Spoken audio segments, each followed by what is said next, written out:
ઓમ નમઃ શિવાય, ઓમ નમઃ શિવાય, ઓમ નમઃ શિવાય. શંભો હર, શંભો હર, શંભો હર. પવિત્ર શ્રાવણ માસ, એનો અદકેરો મહિમા. શિવ તત્વની મારે સમીપે જાઓ. ભગવાન દેવાદિદેવ મહાદેવની ઉપાસનાનો આ મહિનો. આમ તો 12 મહિના શિવની ઉપાસનાના જ મહિના છે, પણ વિશિષ્ટ મહાત્મા છે શ્રાવણ મહિના. શરૂઆત કરીએ ભગવાન શંકરની સ્તુતિથી. શાંતાકારમ શિખર શયનમ નીલકંઠમ સુરેશમ વિશ્વાધારમ સ્ફટિક સદૃશમ શુભ્રવર્ણમ શુભાંગમ ગૌરીકાંતમ ત્રિતલનયનમ યોગિવિર્ધ્યાનગમ્યમ વંદે શંભોર્ભવભયહરમ સર્વલોકૈકનાથમ. હે ભોળિયાનાથ, ત્રણેય લોકનો તું નાથ છે. સર્વલોકૈકનાથમ, સર્વલોકનો એકમાત્ર નાથ. ધાર્યું ફળ આપનાર, એક જળનો અભિષેક કરે ને રીઝી જનાર. શંભો હર, શંભો હર, શંભો હર, શંભો.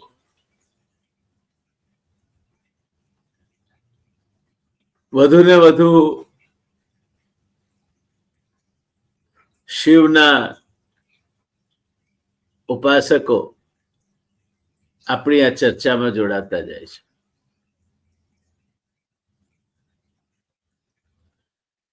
હું આને કથા નથી કહેતો, મારું એ ગજુ નથી મારી પાસે જ્ઞાન, નથી મારી પાસે ભક્તિ. એક સામાન્ય માણસ છું અને કારીગરી ભાષામાં ભગવાન ભોળિયાનાથને રીઝવવાનો પ્રયત્ન કરું છું અને તમને એમાં ભેળવવાનો પ્રયત્ન કરું છું. એટલે દોસ્તો, લગભગ 1000 જેટલા લોકો હવે આપણને સાંભળતા થયા છે રોજ, પણ એ 1000 સબસ્ક્રાઇબ નથી કરતા. એટલે અમારા ઉત્સાહમાં થોડોક ઓટ આવે છે. વધારેમાં વધારે લોકોને આ સાથે જોડવાની, ભગવાન શિવની ઉપાસનામાં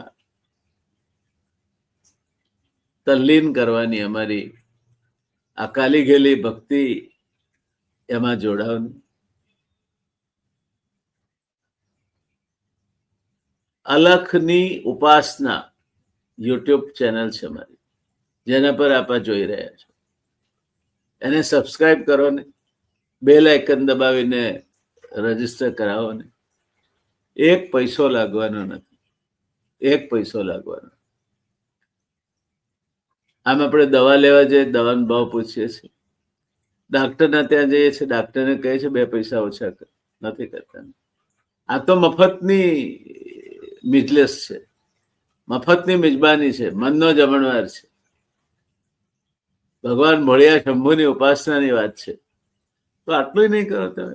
સબસ્ક્રાઇબ કરો, કરાવો તમારા મિત્રોને, વધુને વધુ જોડો. શ્રાવણ માસ પૂરો થાય ત્યાં સુધીમાં 5000 શિવ ભક્તો આપણી વાત સાંભળતા હોય, અને પછી આખું વર્ષ ક્યાંક ગણપતિની વાત આવશે, ક્યાંક શક્તિની વાત આવશે, ક્યાંક વિષ્ણુની વાત આવશે, ક્યાંક ગુપ્ત નવરાત્રિની વાત આવશે, ક્યાંક શાકંભરીની વાત આવશે. સાંભળતા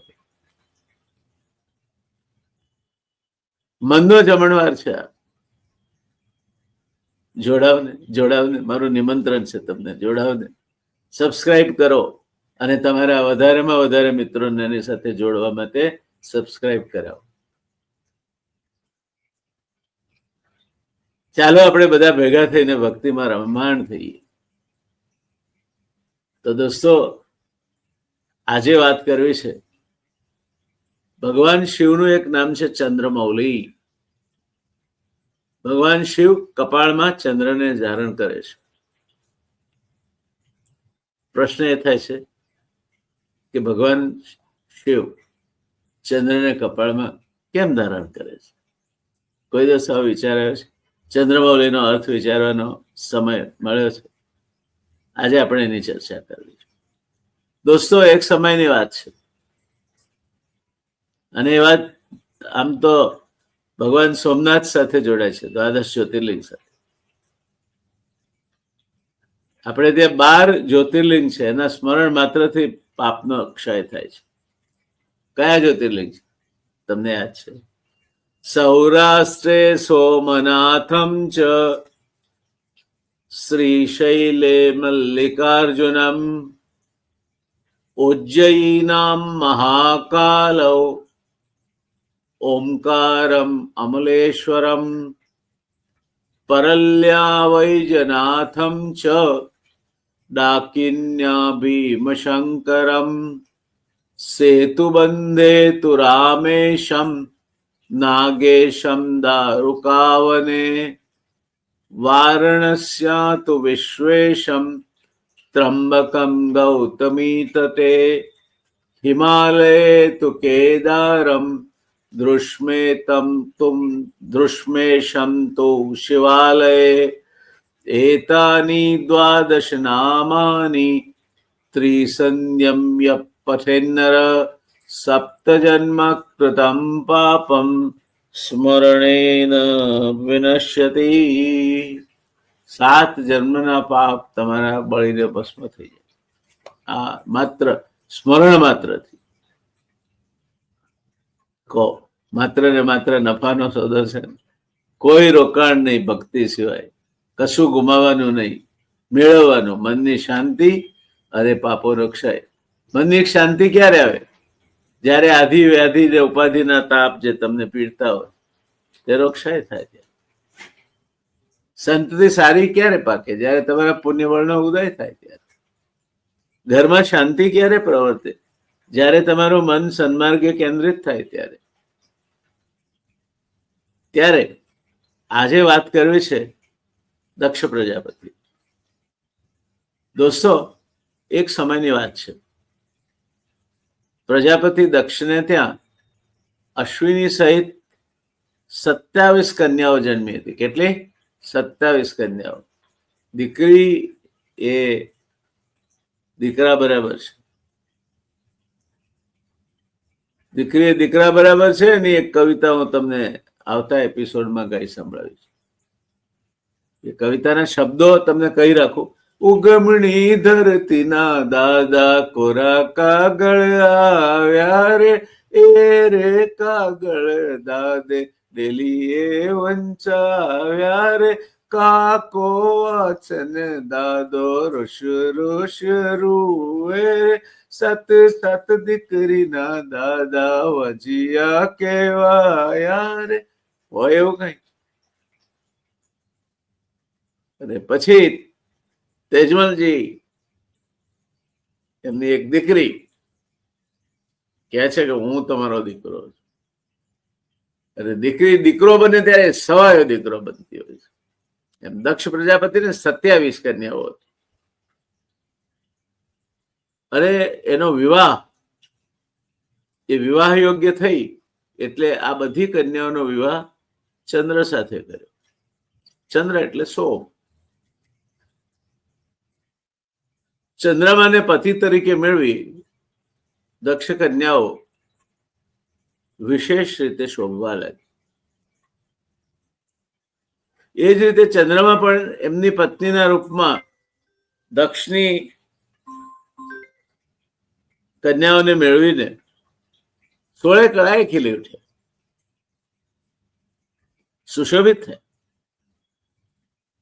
પરંતુ એમાં રોહિણી ચંદ્રને સૌથી વધુ પ્રિય હતી. જો આ ગમાણ ગમાની વાત છે. તમારા સંતાનોમાં એક વધારે પ્રિય હોય, એક ઓછું પ્રિય હોય, બને. પણ એવું નહીં કરવું જોઈએ, ભેદભાવ નહીં રાખવો જોઈએ. 5 આંગળા છે, ગમે તેને તમે કાપો તો લોહી નીકળશે. એમ સંતાનો બધા સરખા. સમભાવ કેળવવો, દુનિયા પ્રત્યે પણ સમભાવથી જોવું. જે થાય છે તે સારા માટે થાય છે એમ સમજીને ચાલવું. તો ચંદ્ર પણ રોહિણીને વધારે ધ્યાન આપે. રોહિણી એને સૌથી વધુ પ્રિય હતી. આથી સ્વાભાવિક છે બાકીની 26 પત્નીઓને દુઃખ થાય. એમની આ અવગણના લાંબો સમય સુધી ચાલી. એટલે સૌએ દુઃખી થઈ અને વિલાપ કરતી. દીકરીને દુઃખ હોય તો ક્યાં જાય? દીકરીના દુઃખનું છેવાડાનું શરણું એટલે પિયર, બાપનું ઘર. દીકરી મોટા હવેલી વાળાના ત્યાં કે મર્સિડીઝ વાળાના ત્યાં પરણાવી હોય ને તો એ બાપના ઘેરથી 100 રૂપિયાનો હાલ્લો આવે ને એ બધાને બતાવે મારા પિયરથી આવ્યું છે, મારા બાપાએ, મારા ભાઈએ મોકલાવી, મારા ભાઈએ મને આ વખતે આ લીધું. હવે એના ઘેર ધન ધાન્ય ના ભંડારો ભર્યા છે, લક્ષ્મી અભરે ભરી છે, પણ પોતાના પિયરથી કંઈક આવ્યું છે એનું અતકેરું મહત્વ છે. ભાઈનું અતકેરું મહત્વ છે, પિતાના ઘરનું પિયરનું અતકેરું મહત્વ છે. એટલે આ કન્યાઓ જે ચંદ્ર દ્વારા અવગણાયેલી હતી, રોહિણી સિવાયની, એ પહોંચી બાપા પાસે રાવ ખાવા કે અમે તમે પરણાવી અમને, પણ આ ચંદ્ર તો અમને અવગણે છે, અમારું ધ્યાન રાખતો નથી, અમે દુઃખી છીએ. હવે કઈ પુત્રીનું દુઃખ પિતાથી જોયું છે? ગમે એવો મોટો બળબહાદર બાપ હોય ને એ દીકરી આગળ માખણના પિંડા જેવો મુલાયમ થઈ. દીકરીનું દુઃખ ના જોઈ શકાય. દીકરી કાળજાનો કટકો છે. અને એટલે આ બધું સાંભળીને દક્ષ પ્રજાપતિને દુઃખ થયું કે મારી દીકરીઓ, 26 દીકરીઓની આ દશા એક રોહિણી ખાતર થઈને. દીકરીના દુઃખે દુઃખી થઈને દક્ષ પ્રજાપતિ છેવટે ચંદ્ર જમાઈ છે અને જમાઈનું પણ અતકેરું મહત્વ છે એટલે ચંદ્ર પાસે ગયા. પોતાની પુત્રીઓ સુખી હોય, આનંદ કિલ્લોલ કરતી હોય, મજા કરતી હોય, કયા મા બાપને જોવું ના ગમે? એટલે પોતાના જમાઈ ચંદ્રમા પાસે જઈ એમણે હાથ જોડીને વિનંતી કરી, જમાઈ રાજા, વિનંતી છે, તમે તમારી સર્વે પત્નીઓને એક સરખો પ્રેમ આપો. શું કરવા આવું કરો છો? મારી જ છે, મારા જ પણનો, મારા જ અંગનો ભાગ છે. મેં તમને 27 કન્યાઓ સાથે વરાવે છે, તો એક રોહિણી જ વિશેષ વાલી કેમ? એનાથી મારી બીજી કન્યાઓને દુઃખ થાય છે. એટલે એમણે કહ્યું કે તમે રોહિણી સિવાય બાકીના ઉપર પણ ધ્યાન આપો. એટલે વિનંતી કરવા આવ્યો છું આપને કે આપ સંભાવથી વર્તો. તમે એકને વધુ ને બાકીની પત્નીઓને ઓછો પ્રેમ આપો છો. આવો ભેદભાવ છે ને, આવું શું કરવા કરો છો? મારી બાકીની 26 દીકરીઓ દુઃખી થાય છે, એનું દુઃખ મને દુઃખી કરે છે. અને એટલે હું તમારી પાસે વિનંતી કરવા આવ્યો છું કે બધાને સરખું ધ્યાન આપો. આવો વિષમતાપૂર્વક વ્યવહાર આપે ના કરવો જોઈએ, કેમ કે આવો વ્યવહાર કરવાથી એમના નિશાસા તમને લાગશે અને એના કારણે તમને નરકના અધિકારી બનશો. તો આ પાપના ભાથા શું કરવા બાંધો છો? પત્નીની આંતરડી જે કકળાવે ને, પત્નીને આપણે અગ્નિની સાક્ષીએ સપ્તપદીના 7 ફેરા ફરીને લઈ આવીએ છીએ. આપણી જવાબદારી છે એનું યોગક્ષેમ વહન કરવાની અને આનંદમાં રાખવાની. પત્નીની જવાબદારી છે પતિને અનુરૂપ થવાની, અને એટલા માટે પત્ની પતિની સહધર્મચારિણી કહેવાય છે. કોઈ પણ પતિ કોઈ પણ કારણસર, વ્યાજબી કે ગેરવ્યાજબી, અને જે લાગતું હોય તે, પોતાની પત્નીને દુભે છે, એ પાપના ભાથા બાંધે છે. પોતાની ફરજમાંથી ચૂકે છે, ધર્મમાંથી ચૂકે છે. એટલે જમાઈ ચંદ્રમાને આવી પ્રાર્થના કરી, એમને સમજાવ્યા, અને પછી દક્ષ પ્રજાપતિ પોતાના ઘરે પરત ફર્યા. પરંતુ ઘણીવાર સામે ચાલીને તમે કહેવા જાઓ ને તો એની અસર ઉલટી થતી હોય છે. ચંદ્રમાને લાગ્યું કે હું કેવો મહાન છું. દક્ષ પિતામહ અને પ્રજાપતિને પણ મારી પાસે આવવું પડ્યું, મારા સસરાને મારી પાસે આવવું પડ્યું. આવે કેમ ના આવે, જમાઈ છું એમનો. જામા તું દશમો ગ્રહ, 10મો ગ્રહ છું એમ. તમારી પાસે આવ્યા તો ચંદ્ર ઉલટો ફૂલાઈને ફાળકો થઈ ગયો.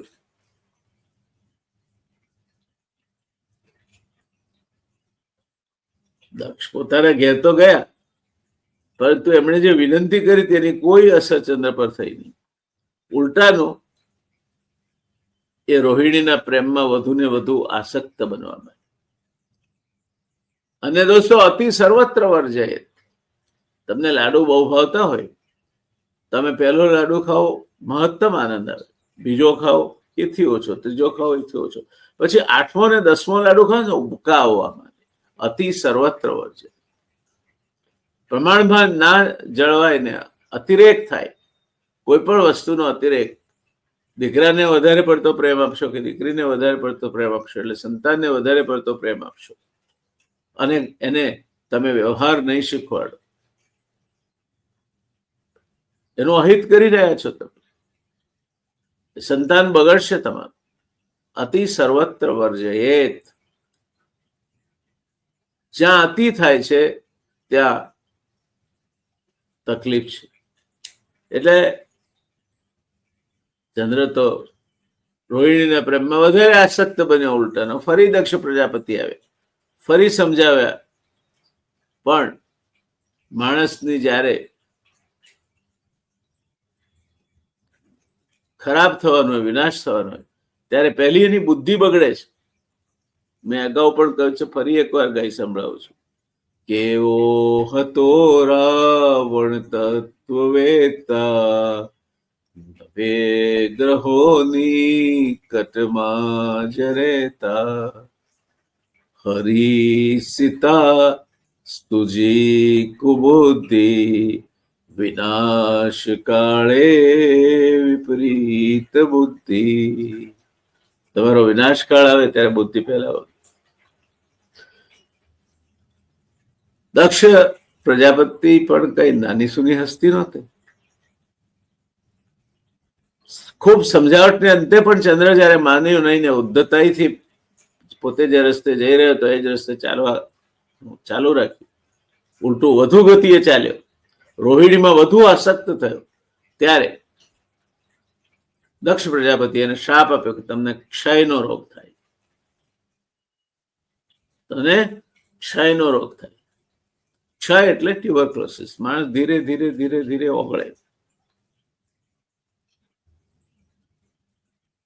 પેલા રાજરોગ કહેવાતો, તેની કોઈ દવા નથી. આજે પણ અમુક પ્રકારના ટ્યુબરક્લોસિસ હજુ પણ એની દવા નથી, ઘાતક છે.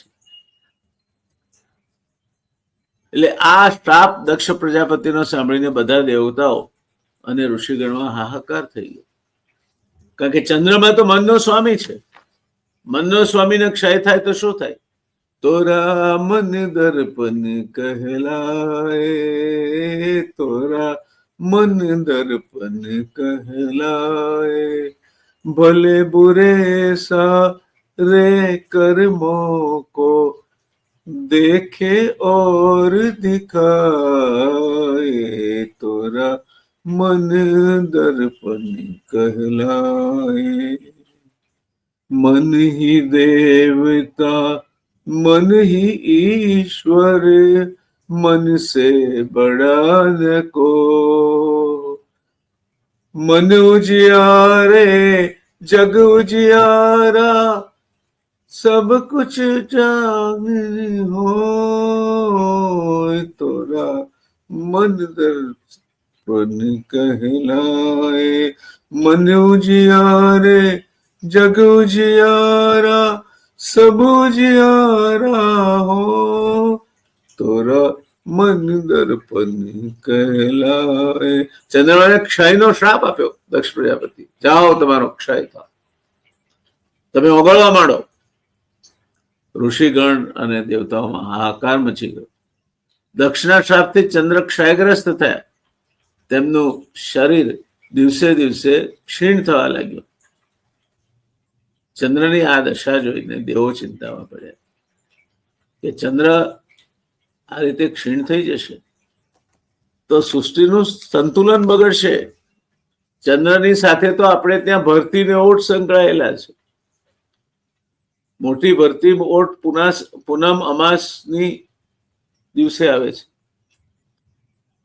ત્યારે પૃથ્વીનું સંતુલન બગડી જશે. માનસિક સંતુલન ગુમાય. પૂનમના દિવસે માનસિક આવેગો જોર પકડે છે એવું કહેવાય છે. મનોવૈજ્ઞાનિકો એવું કહે છે, એવું સાબિત થયું છે. ત્યારે દેવતાઓને ઋષિઓને બીક લાગી ગયા તો સૃષ્ટિનું સંતુલન બગડશે, ચંદ્ર ક્ષીણ થઈ જશે. અને આમ વિચારી એવો ક્ષયગ્રસ્ત ચંદ્રમાનો ઉપાય શોધવા બ્રહ્માજી પાસે ગયા. દોસ્તો સમજો, વાત સમજવા જેવી છે. જ્યારે મન બગડે છે, ચંદ્ર બગડેલો હોય કોઈના જન્માક્ષરમાં, ચંદ્ર જ્યારે પાપ કર્તરી યોગમાં હોય, બંને બાજુ પાપ ગ્રહો હોય, ક્ષીણ હોય, પાપ ગ્રહની દ્રષ્ટિમાં હોય, ત્યારે એ જે સ્થાન છે એ અને મન બેને અસર થાય છે. માનસિક સંતુલન બગડે છે. ચંદ્રનો ક્ષય થાય તે નહીં ચાલે.